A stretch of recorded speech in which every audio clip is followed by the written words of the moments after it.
میخوام یادت بدم زبان گوساله رو به سبک رستورانی در بیاری. شک نکن معرکه میشه. با اکوکوک همراه باشید. یه زبان گوساله رو داخل یه قابلمه آب بذارید تا 5 دقیقه بجوشه. آبو خالی کنید و قابلمه رو بشورید و روی حرارت بذارید. زبان گوساله، یه دونه هویج، فلفل دلمه، برگ بو، رزماری، چند حبه سیر، چوب دارچین، آب جوش و در صورت دلخواه 1 عدد پیاز، فلفل سیاه و زردچوبه اضافه کنید و اجازه بدید 2 ساعت پخته بشه. بعد از پخت پوستش رو جدا کنید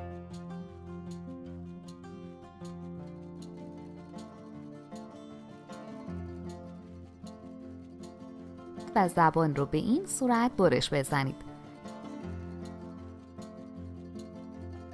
اگه از این آموزش بعداً میخوای استفاده کنی، حتما دکمه سابسکرایب رو بزن تا بتونی به راحتی دوباره پیداش کنی.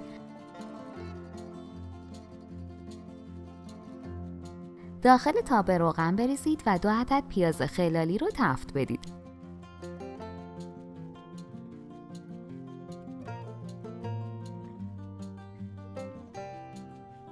کمی زردچوبه و فلفل سیاه هم اضافه کنید. دوستان برامون بنویسید که تا به حال این غذا رو امتحان کرده بودید؟ روش شما برای پخت این غذا چیه؟ تکه های زبان رو روی پیازها بچینید.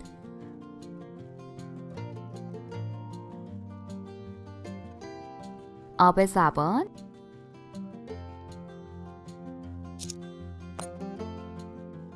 مقداری عصاره زعفران و کمی نمک اضافه کنید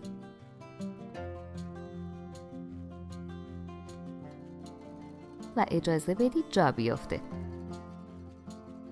به به، عجب عطر و طعمی داره. میتونید با برنج یا نان سرو کنید. این خوراک خوشمزه رو حتما برای بچه‌ها درست کنید که خیلی مقویه. نوش جان. لطفاً برای حمایت از ما لایک و سابسکرایب رو فراموش نکنید.